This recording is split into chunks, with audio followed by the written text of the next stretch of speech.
현재 쇠퇴한 지역의 도시 재생 프로젝트들은 거주민들의 복지를 향상시키고 환경 불평등 문제를 해결한다고 홍보되어 왔다.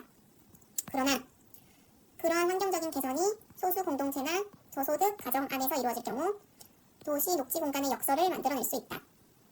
새롭고 질 높은 녹지 공간의 조성은 매력도를 증가시킬 수 있다. 그렇게 되면 결국 그 거주 지역을 더 바람직하고 살고 싶은 곳으로 만들게 된다. 반면에 주택 비용이 상승할 수 있고 거주민들은 그 임대료를 감당하지 못할 수도 있다. 이것은 빈곤 지역 주민들의 배제나 이동이라는 결과를 낳는다. 그런데 그 거주 주민들은 새로운 녹지 공간으로 인해 제공되는 생태계 서비스로부터 오는 혜택을 받도록 예정되어 있었던 사람인데도 말이다. 결국 거주민들은 녹지 인프라 접근성이 낮은 그들이 떠났던 거주 지역과 비슷한 낙후된 지역에서만 살게 될 여력이 있을 수도 있다. 해양이 미치는 우리의 영향에 대한 점점 증가하는 인식이 공공 안건으로 서서히 스며들고 있다. 그러면서 수십 년 동안 미뤄져 왔던 그 대화를 함께 끌고 오게 되었다. 하지만 그 대화는 큰 장애물에 직면해 있다. 변하고 있는 무언가에 대해서 무엇을 해야 할지에 대해 논의하는 것은 거의 불가능하다. 만약 당신이 어떻게 그것이 작동하는지에 대해서 애초에 모를 때는 말이다.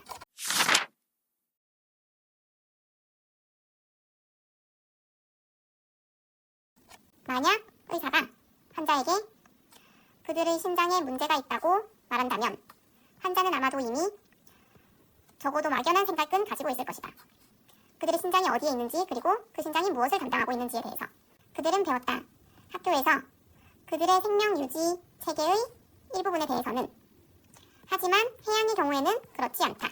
우리가 남극 해의 크릴 수가 장기적으로 감소하고 있다는 뉴스 스토리를 볼 때 그것은 일반적으로 그리고 막연하게 나쁜 얘기처럼 들린다.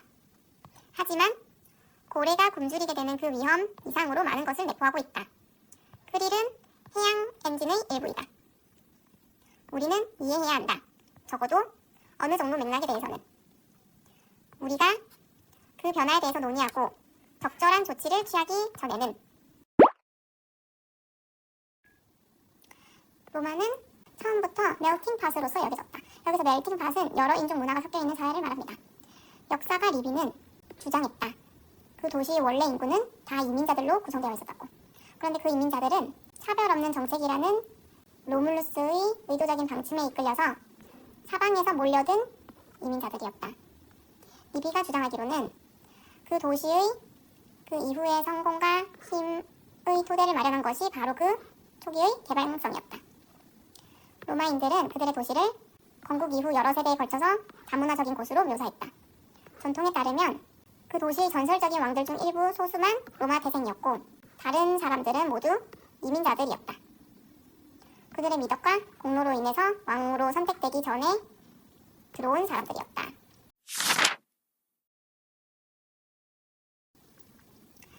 세 대륙에 걸쳐서 그 제국이 확장됨에 따라 로마는 아주 열정적으로 새로운 문화 영향을 수용했고 들어오는 민족들도 흡수했다. 그런데 이것은 아마도 시인 유벨라니스처럼 몇몇 사람들에게는 너무 열정적으로 보여서 급격한 속도의 문화 변화에 대해 불평하는 사람도 있었다.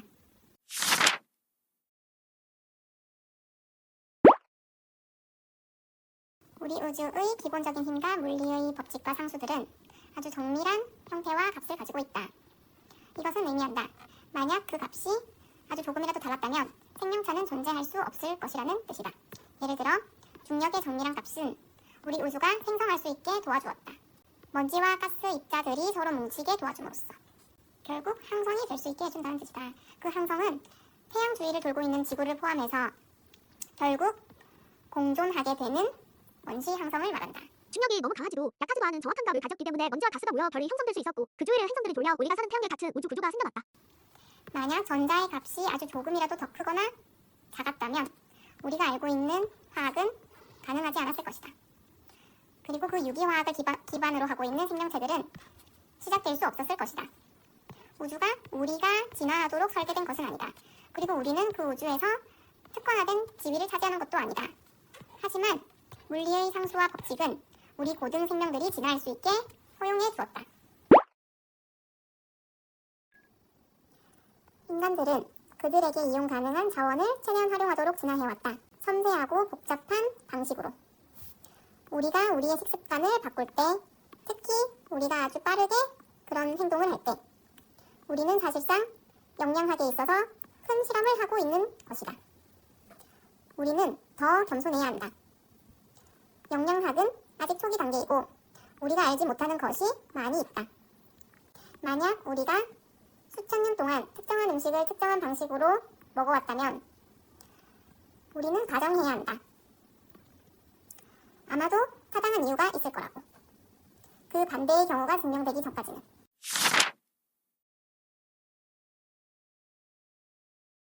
현대 식단표에 딱 들어맞지 않는 전통적인 음식들은 현대 식단표에 딱 들어맞는 매우 가공된 음식보다 더 먼저 선택되어야 할 것이다. 우리는 가정해야 한다. 전통적으로 만들어진 지방이 많은 선지 소세지는 기름기 없는 공장에서 만들어진 살라미보다 더 선호되어야 한다고. 그리고 한 스푼의 꿀이 인공 감미료 가루보다 더 우수하다는 것을 생각해야 한다. 전통적인 사회들이 영양 전환기를 겪으면서 얼마나 힘든 일들을 겪어왔는지를 목격하는 것은 이미 그 과정들을 다 끝낸 사람들로 하여금 의문을 가지게 만든다. 그들의 식단이 너무 멀리 와버린 것은 아닌지에 대해서.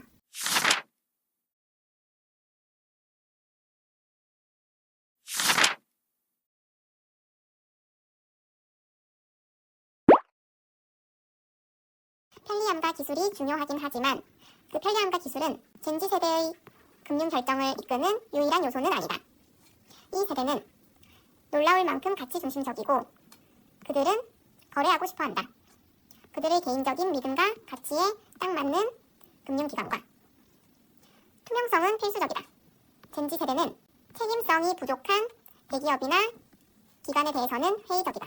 그들은 정보가 자유롭게 이용 가능한 세계에서 자라왔다. 그리고 그들은 기대한다. 완전한 투명성을. 그들이 지지하는 브랜드로부터. 예를 들어 은행은 명확히 의사소통해야 한다. 수수료, 조건, 약관 등을. 어떻게 그들이 고객들의 데이터를 다루고 있는지 뿐만 아니라. 게다가 윤리적인 금융 가능들은 그 어느 때보다도 중요하다. 젠지 세대는 자신들의 금융 결정이 초래할 수 있는 환경적인, 사회정의적인, 그리고 윤리적인 영향에 대해 중요하게 여긴다. 그들은 지속 가능한 투자에 관심이 있다. 그들의 가치관에 부합하는 회사를 지지하면서 그리고 확실히 하면서 그들의 돈이 새로운 활동을 지원하는 데 쓰이지 않도록 하는 것에 사회적 책임 투자 기회를 제공하고 환경 지속 가능성에 전념하는 은행들은 젠지 세대의 관심을 끌게 될 것이다. 신화는 단지 스토리만이 아니다. 예를 들어 오늘날까지 지속되는 잘 알려진 신화는 시금치 안에 높은 철분 함유량이 들어있다는 믿음이다. 이것은 전설이다. 1890년까지 거슬러 올라가는 그리고 유래되었다. 하나의 잘못된 계산으로부터 생리학자 구스타프 본 붕게의 그는 정확히 계산했다. 100g의 시금치는 35mg의 철분이 들어있다는 것을. 하지만 그는 분석하고 있었다. 말린 시금치를. 그 말린 시금치에는 같은 양의 푸른잎 시금치보다 10배나 많은 철분이 들어있는 것이었다. 비록 그 오류는 빠르게 수정되었지만 그 수정은 또한 빠르게 잊혀졌다. 신화는 이미 뿌리내렸다. 시금치를 먹고 초인적인 힘을 얻게 되었고 쇠 주먹으로 자기 자신을 방어해낸 뽀빠이는 심지어 오늘날까지 그 신화가 지속될 수 있는 데 기여했다. 거의 150년이 지난 지금까지도. 전 세계 부모님들은 사용한다 이 이야기를 설득하기 위해 그들의 아이들이 건강한 채소를 먹게 하려고. 동물들의 수를 판단하는 능력을 묘사하는 데 사용되는 전문 용어는 근사수체계이다. 그것이 제공하지 못하는 것은 정확성이다. 실험된 거의 모든 종에서 똑같은 것을 보여주는데 이 실험은 보여준다. 그 오류의 특징적인 패턴을. 수의 양이 점점 더 커질수록 구별이 덜 정확해지는 경향을 보여준다. 리서스 원숭이는 1에서 2를 구별할 수 있고 2에서 3, 3에서 4, 4에서 5를 구별할 수 있다. 하지만 5 이상부터는 실패하기 시작한다.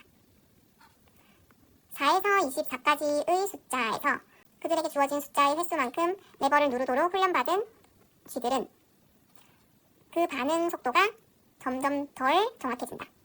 숫자가 커짐에 따라. 그리고 그 범위의 상한선에 다다랐을 때는 그 범위의 상한선에 다다랐다는 뜻은 숫자가 제일 커졌다는 뜻입니다. 동물들의 숫자 감각에 대해 정확성을 테스트할 때 그 숫자의 사이즈가 중요하다는 것은 흔히 관찰되는 사실이다.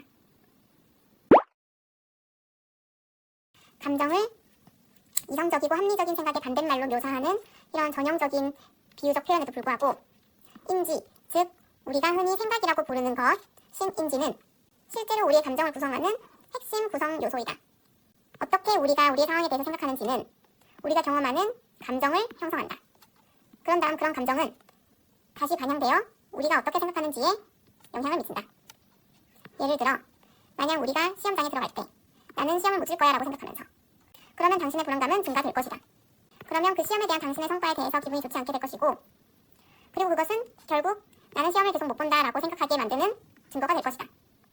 이처럼 감정과 인지는 따로 떼어놓는 것은 불가능하다. 감정과 인지의 이러한 쌍방향성은 우리가 조절할 수 있게 해준다. 어려운 감정들을 우리가 생각하는 방식을 바꿈으로써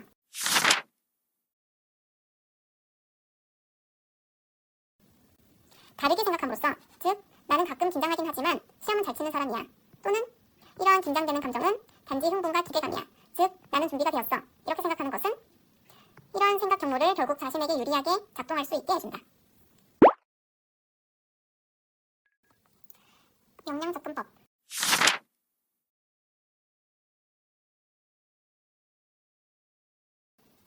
역량접근법이란 무엇인가 그리고 왜 동물 정의에 열정적인 변호사들이 그것에 대해서 관심을 가질까? 무엇이 아닌지에 대해서 말하는 것은 쉽다. 역량접근법은 인간과의 유사성에 의해 동물들을 순위 매기는 것이 아니다. 또한 우리와 가장 비슷하다고 여겨지는 동물들에 대해서 특별한 권리를 부여하려고 추구하는 것도 아니다. 몇몇의 다른 인기 있는 이론적인 접근법들이 하는 것처럼 역량접근법은 고래나 코끼리만큼이나 참새나 돼지에 대해서도 관심을 가진다. 그리고 역량접근법은 주장한다. 인간의 삶의 형태는 단순히 무관하다고 우리가 생각할 때 각각 종류의 동물들이 필요로 하고 누려야 하는 것들에 대해서 생각할 때 중요한 것은 그들 각자의 삶의 방식이다. 인간들이 인간 삶의 고유한 행복과 가치를 누리려고 추구하는 것처럼 참새들은 참새들의 삶을 추구해야 하고 고래들은 고래들의 삶을 추구해야 한다. 우리는 우리 스스로의 시야를 넓히고 배워야 한다. 단지 게으르게 동물들을 인간보다 덜한 존재로 상상하는 것이 아니라 우리 같은 식의 삶에 대해서 추구한다고 생각하면서 역량접근법에 따르면 지각 능력이 있는 각각의 생명체들은 그 생명체들에게 딱 맞는 자기만의 고유한 삶의 형태로 삶을 번영할 기회를 가져야 한다. 소셜미디어는 역할을 한다. 중요한 맥락으로서 자서전적 기억, 즉 자신의 삶에 대한 기억을 촉진시키는 맥락으로 역할을 한다. 소셜미디어 플랫폼에 게시된 개인적인 사건들은 더 잘 기억된다. 그리고 덜 잊혀진다. 게시되지 않은 이벤트들보다 그 사건의 특성에 상관없이 이것은 아마도 기억을 온라인에 공유하는 것이 개개인이 그 기억을 계속 되풀이하고 무슨 일이 일어났었는지에 대해서 이해하게 만들기 때문이다. 그러므로 장기 기억 유지를 촉진하게 된다. 알고리즘이나 주기적인 알림 등과 같은 기술적인 특징들뿐만 아니라 댓글이나 좋아요와 같은 온라인 피드백들은 또한 역할을 할 수 있다. 게시된 사건의 세부사항에 대한 기억의 단서로서 그 결과 소셜미디어에 공유된 사건의 세부사항들은 더 안정화될 가능성이 있고 시간이 지날수록 더 기억될 가능성이 있다. 반면에 공유되지 않은 사건들은 접근하기 어렵거나 잊혀지게 될 수도 있다. 다중감각적인 경험은 우리 일상생활에서 중심적인 부분이다. 그러나 우리는 종종 그것들을 당연히 여긴다. 특히 우리의 감각들이 일반적으로 기능할 때 또는 안경과 같은 보조 도구로 정상 상태로 교정되었을 때 그렇다. 하지만 심지어 가장 평범한 경험이라 할지라도 자세히 들여다보는 것은 드러낸다. 우리가 살고 있는 놀라운 다중감각 세계를 생각해보자. 일상적인 식사를 하는 경험을 처음에는 그것은 일반적인 경험처럼 보일지도 모른다. 하지만 그것은 사실 감각의 융합이다. 우리는 먼저 눈으로 먹는다. 그리고 우리는 셀 수 없이 많은 감각적인 신호들에 노출된다. 그 감각적인 신호들은 우리의 먹는 경험에 영향을 미친다. 예를 들어 음식의 질감, 맛, 그리고 냄새와 같은. 그리고 그것에서 끝나지 않는다. 심지어 우리가 밥을 먹는 장소들에서 나오는 소리, 우리가 씹는 것과 같은 음식과의 교류, 우리가 먹기 위해 사용하는 도구에서부터 나오는 모든 소리들까지도 영향을 미친다. 우리의 먹는 경험에. 어린아이일 때는 반대의 개념이 낯설다. 아이들은 단어와 그 단어의 의미를 서로 각각 분리된 것으로서 인식한다. 그 개개별 단어들이 직접적으로 서로 연관을 미친다는 것을 이해하는 것은 오직 우리가 나중 발달 단계에 되어서야 그렇다. 예를 들어 많은 아이들에게는 오른쪽이 왼쪽의 반대라는 것은 분명하지 않다. 분명한 예시는 보여줄 수 있다. 아이들이 자전거 타는 것을 배울 때 만약 부모가 아이들에게 왼쪽으로 가지 마라 라고 말한다면 그들은 종종 발견할 것이다. 아이들이 계속해서 자전거를 타고 직진한다는 것을. 자동적으로 오른쪽으로 돌리지 않는다. 같은 원리가 부모에 의해서 인지되는 예스와 노 사이의 논리적인 연결에도 적용이 된다. 예를 들어 우리가 어린아이일 때 안 돼 손으로 먹지마 라는 말을 들었다면 우리는 혼란스러울 것이다. 그리고 알지 못할 것이다. 부모님이 우리에게 기대하는 것을. 우리의 혼란은 우리가 계속 먹어야 할지 아닌지, 만약 그렇다면 어떻게 먹어야 할지에 대한 것이다. 나중이 되어서야 우리는 깨닫게 된다. 그 연결성을. 그리고 이해하게 된다. 우리는 계속 먹어야 한다는 것을. 손이 아니라 포크나 스푼으로. 인간은 가장 사회적인 동물이 아니다.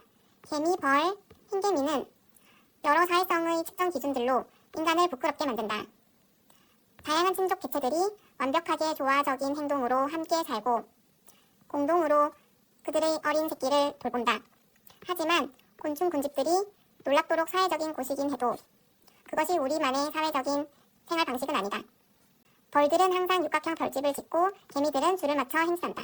그리고 흰개미는 지그재그 형식으로 이동한다. 이러한 패턴은 반복된다. 예측 가능하게. 왜냐면 그들은 유전적으로 엄격하게 프로그램 되어 있기 때문이다. 그리고 페로몬적으로 작동되기 때문이다. 우리 인간들은 더 자유롭고 유전적으로 덜 엄격하게 프로그램 되어 있다. 그래서 우리의 사회적 패턴은 더 다양하고 역동적이다. 모든 집단은 약간 다른 춤을 추고 이 춤의 안무, 즉 사회적 패턴은 세대를 거치며 변화한다. 그럼에도 우리는 우리 주변의 다른 사람들과 조화를 이루는 방식으로 생각하고 행동한다. 하지만 이러한 조화로운 행동은 단지 본성에서 뿐만이 아니라 양육에 의해서 더 많이 형성된 패턴을 통해서이다. 한 기업의 상품을 구매하는 사람들은 고객이라고 불린다. 개인적인 사용을 위해 물건을 구입하는 사람들은 소비자라고 불린다. 즉 소비하는 존재이다. 그러므로 기업들은 다양한 방법을 만들어냈다. 그들의 고객이 점점 더 많은 양과 점점 더 자주 생산된 물품들을 소비하는 것을 보장하기 위해 음식을 파는 사람들은 이런 점에서 더 수월하다. 왜냐하면 음식은 말 그대로 소비하는 것이기 때문이다. 여기서는 먹는다는 뜻으로 쓰였습니다. 그래서 항상 새로운 음식을 구입해야 할 필요가 있다. 그러나 더 영구적인 물건의 경우에는 기업들은 계속 만들어내야 된다. 그들의 고객이 계속해서 그 물건들을 소비하게 해야 할 이유를 만들어내야 한다. 한 가지 접근법은 사람들이 이미 가지고 있는 물품을 구식이 된 것처럼 만드는 것이다. 그 물건을 가지고 있는 고객들에게 그것이 이제는 더 이상 유행하지 않는 것처럼 설득함으로써 전체 패션 산업은 만들어져 있다.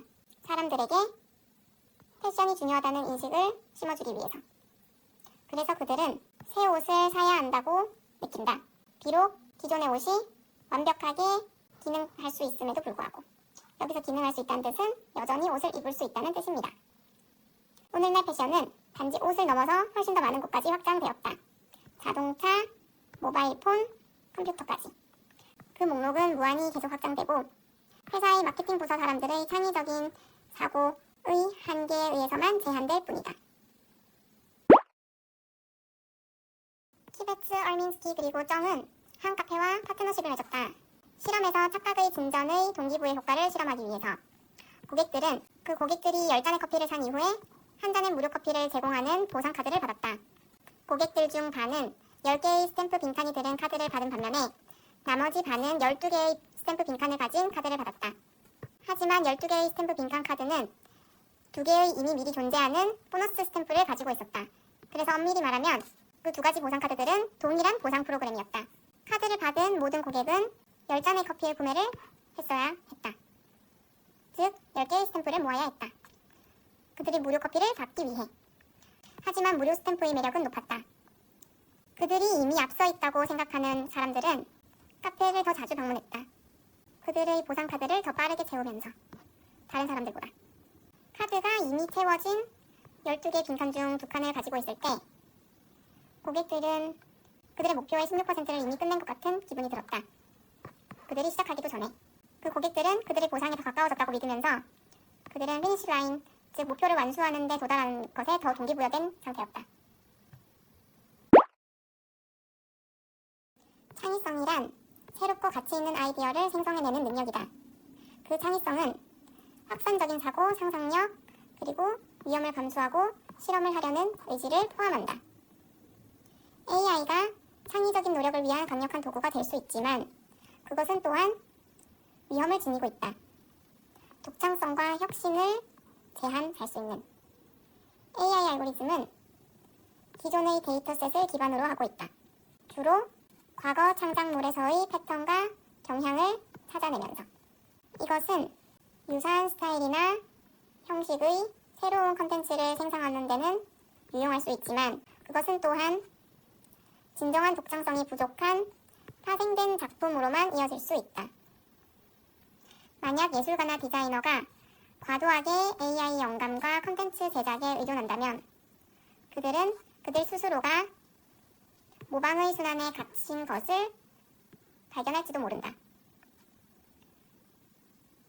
AI 학습 데이터가 가진 한계로부터 벗어나는 걸 못하게 되면서 게다가 AI가 컨텐츠를 생성할 수 있다는 그 편의성은 주로 획기적인 발전, 돌파구로 이어질 수 있는 실험이나 노력을 저해시킬 수 있다. 창의적인 과정은 주로 복잡하고 반복적이며 수많은 실패와 좌절을 포함하고 있다. 우리가 우리 스킬을 다듬고 우리만의 독특한 관점을 발전시키며 가능성의 한계를 확장해 나가는 것은 바로 이런 도전을 통해서이다. 만약 AI가 즉각적인 해결책을 제공한다면 그것은 시행착오를 통해 배우는 학습의 필수적인 과정을 악화시킬 수 있다. 궁극적으로는 진정한 창의적인 재능의 개발을 저해하면서